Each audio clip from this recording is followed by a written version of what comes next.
একটা ছোট শহরের কোণে একজন চিত্রশিল্পী বসেছিল। তার পকেট খালি, মন ভরা রঙে। প্রতিদিন সে একটুখানি আশা আঁকত। প্রতিদিনই বিক্রি হতো না সব, কিন্তু তিনি আঁকা ছাড়েননি।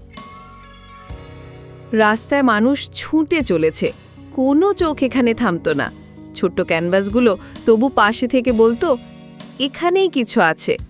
রাতে সে ঝিরিঝিরি আলোতেই নিজের কাজ পর্যালোচনা করত, ভাবত কি করলে কেউ দেখে। একদিন একটি ছোট্ট ছেলে এসে দাঁড়ালো। সে একটুখানি রঙিন স্কেচ দেখে হেসে উঠল। সেই ছোট্ট হাসিই ছিল এক আগুন, একটা নিঃশব্দ বার্তা, তোমার কাজে জীবন আছে। শিল্পী গভীর নিঃশ্বাস নিলেন। সে বড় ক্যানভাস টেনে আনলেন এবং প্রথম ডাট কাঙাল ঢাললেন। নিখুঁত না, কিন্তু সাহসী। প্রতিটি প্রথম আঁচড় ছিল একটা অঙ্গীকার, আমি হারাবো না, আমি আঁকব। লেখার মতো নয়, এটা ছিল ব্রাশের কাহিনী। খসড়া হয়ে রূপরেখা, রূপরেখা হয়ে রং, রং হয়ে গভীরতা। মাঝে মাঝে তিনি থামতেন, ভাবতেন কিছুটা পরিবর্তন করা উচিত।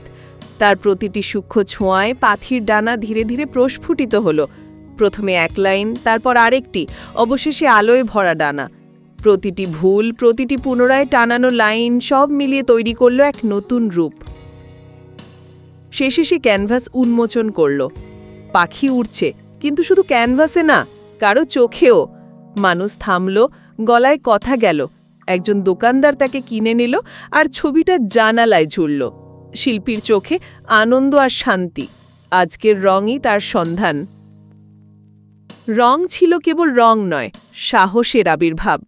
আজ এক বিক্রি, কাল এক নতুন সূচনা।